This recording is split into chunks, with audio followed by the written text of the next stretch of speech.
Swastiastu. Assalamualaikum warahmatullahi wabarakatuh. Shalom, salam sejahtera bagi kita semua. Baik, perkenalkan nama saya Mirna Nuriyati Londong dengan NIM 202301010010. Saya mahasiswa semester 4 dari program studi bimbingan dan konseling Fakultas Ilmu Sosial Universitas PGRI Mahadewa Indonesia.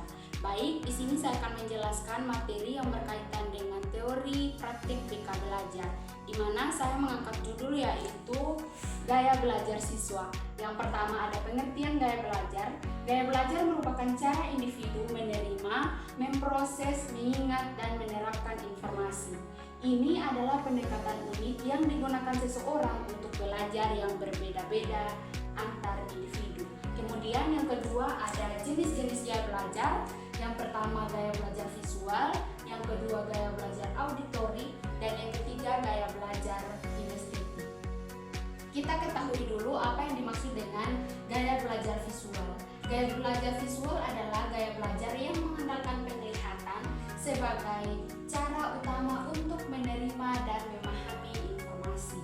Orang dengan gaya belajar visual cenderung lebih mudah belajar melalui gambar, diagram, peta, dan representasi visual lainnya. Kemudian yang kedua yaitu auditorik. Gaya belajar auditorik adalah cara belajar yang mengandalkan indera pendengaran sebagai alat utama untuk memahami dan menerapkan informasi.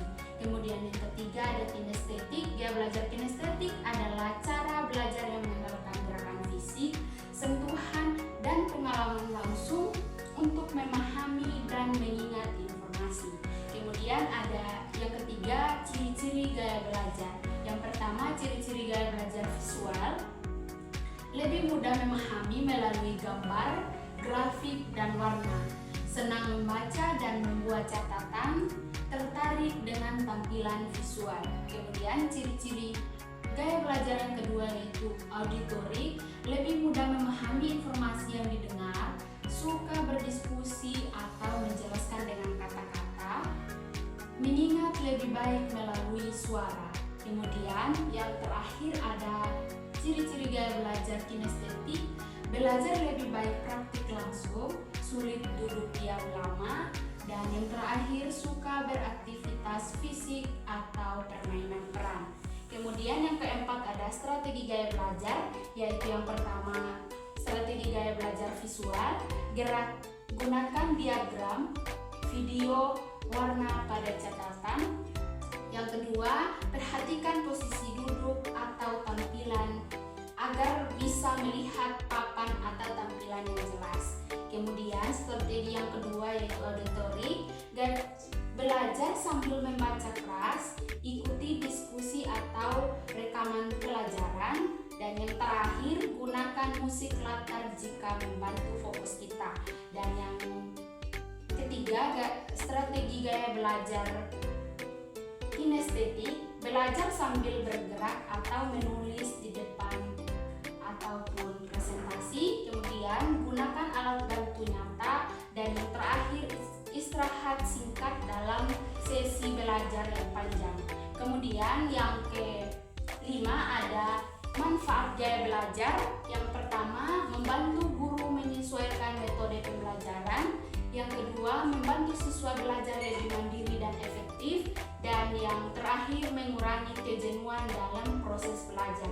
Kemudian yang keenam, ada peran guru BK dalam gaya belajar.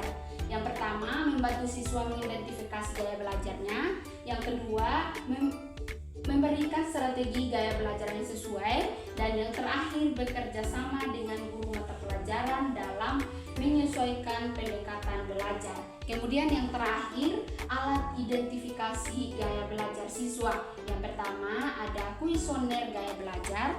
Yang kedua, observasi perilaku belajar siswa. Dan yang terakhir, wawancara atau konseling individu.